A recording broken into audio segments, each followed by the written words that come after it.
La parole est maintenant à notre collègue Loïc Hervé pour le groupe de l'Union centriste.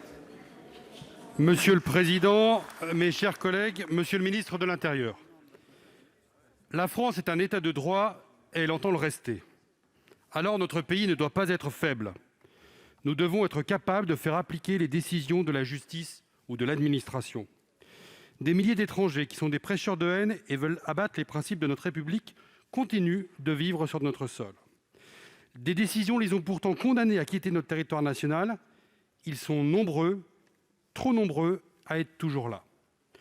Une immense majorité de nos concitoyens, près d'une colère froide, se pose cette question. Pourquoi sont-ils encore là?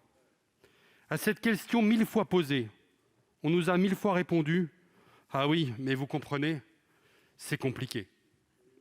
Après ce nouvel attentat atroce contre Samuel Paty qui nous a tous touchés très profondément, vous allez être tentés de proposer à nouveau au Parlement de durcir notre arsenal juridique et d'aggraver les peines. En réalité, l'affaiblissement de l'État n'en serait que renforcé, car le premier problème, c'est l'application ferme et systématique du droit. Or, nous savons tous que ce n'est pas le cas.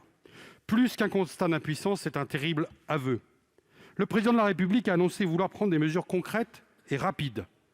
Monsieur le ministre de l'Intérieur, vous avez d'ailleurs indiqué dimanche que 231 étrangers dangereux allaient être expulsés.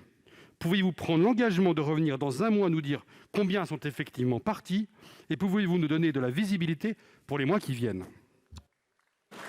Pour vous répondre, la parole est au ministre de l'Intérieur. Monsieur Darmanin, vous avez la parole. Merci, Monsieur le Président.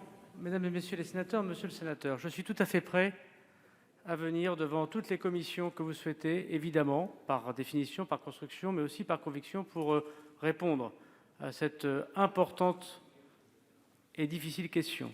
Et ma motivation est complète. Permettez-moi d'abord, avant de vous répondre sur le fond, après avoir répondu à votre invitation, d'avoir une pensée également pour les policiers qui ont été en première ligne sur l'attentat devant les anciens locaux de Charlie Hebdo, comme devant l'attentat qui s'est déroulé de façon ignoble près de ce collège. À chaque fois, ce sont des policiers qui, en moins de 10, 15, 20 minutes, sont intervenus et ont pu soit interpeller, soit mettre fin, si j'ose dire, à la cavalcade mortelle de ce terroriste. Ils risquent aussi la vie, vous le savez bien, et je sais qu'ils ont votre conviction et votre salut.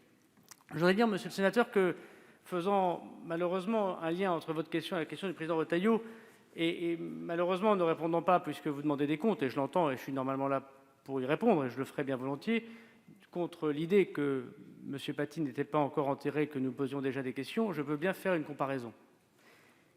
Vous savez que depuis 2018, c'est sous le président Macron qu'on a créé le fichier du FSPRT pour savoir quels étrangers en situation irrégulière étaient dans ce fichier.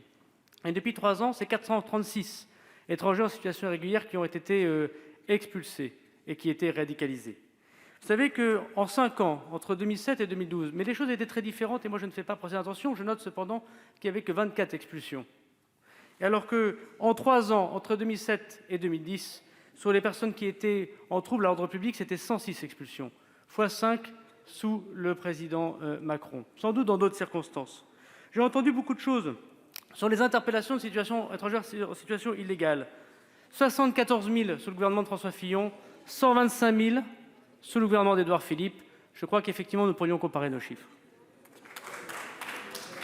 Monsieur Hervé.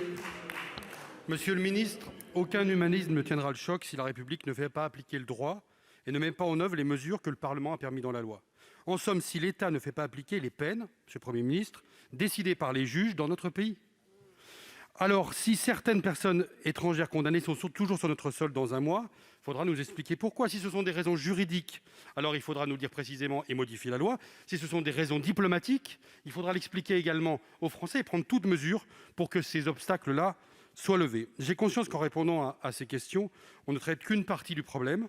Beaucoup de ces prêcheurs de haine sont français, comme vous et moi, mais renvoyons d'abord au dehors de nos frontières ceux qui méritent de l'être.